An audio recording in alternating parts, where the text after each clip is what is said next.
Lockdown ಹಿನ್ನೆಲೆಯಲ್ಲಿ ಮುಂಬೈನಲ್ಲಿ ಸಿಲುಕಿರುವಂತಹ ಕನ್ನಡಿಗರ ಸಮಸ್ಯೆಗೆ ಸ್ಪಂದಿಸುವ ನಿಟ್ಟಿನಲ್ಲಿ ಮುಂಬೈನ ಸಂಸದ ಗೋಪಾಲ ಶೆಟ್ಟಿ ಅವರ ಸಮ್ಮುಖದಲ್ಲಿ ಸಭೆಯೊಂದು ನಡೆಯಿತು. ಈ ಸಭೆಯಲ್ಲಿ ಮಾತನಾಡಿದ ಮುಂಬೈನ ಹಿರಿಯ ಪತ್ರಕರ್ತ ಹಾಗೂ ಕರ್ನಾಟಕ ಮಲ್ಲ ಪತ್ರಿಕೆಯ ಸಂಪಾದಕ ಚಂದ್ರಶೇಖರ ಪಾಲೆತ್ತಾಡಿ ಅವರು ಮುಂಬೈ ಕನ್ನಡಿಗರ ಸಮಸ್ಯೆಗಳನ್ನು ಮತ್ತು ದಕ್ಷಿಣ ಕನ್ನಡ ಜಿಲ್ಲೆಗೆ ರೈಲು ಅಗತ್ಯವಾಗಿ ಹೋಗಲೇಬೇಕು ಎನ್ನುವಂತಹ ವಿಚಾರವನ್ನ ಸಂಸದರ ಮುಂದೆ ಪ್ರಸ್ತಾಪಿಸಿದರು ಮತ್ತು ಕರ್ನಾಟಕದ ಮುಖ್ಯಮಂತ್ರಿ ಮತ್ತು ಕೇಂದ್ರದ ರೈಲ್ವೆ ಮಂತ್ರಿಯವರನ್ನು ಸಂಪರ್ಕಿಸಿ ಎಂದು ಸಂಸದರನ್ನು ಆಗ್ರಹಿಸಿದರು.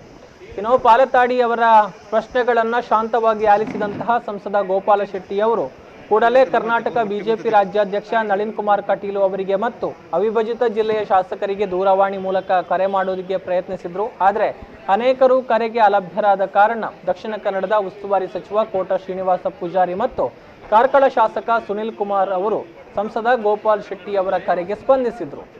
ಇನ್ನು ಈ ಸಂದರ್ಭದಲ್ಲಿ ವ್ಯವಸ್ಥೆಗೆ ಜೂನ್ 2ರವರೆಗೆ ಕಾಯಬೇಕಾಗುತ್ತೆ ಎನ್ನುವಂತಹ ವಿಚಾರಗಳನ್ನು ತಿಳಿಸಿದರು.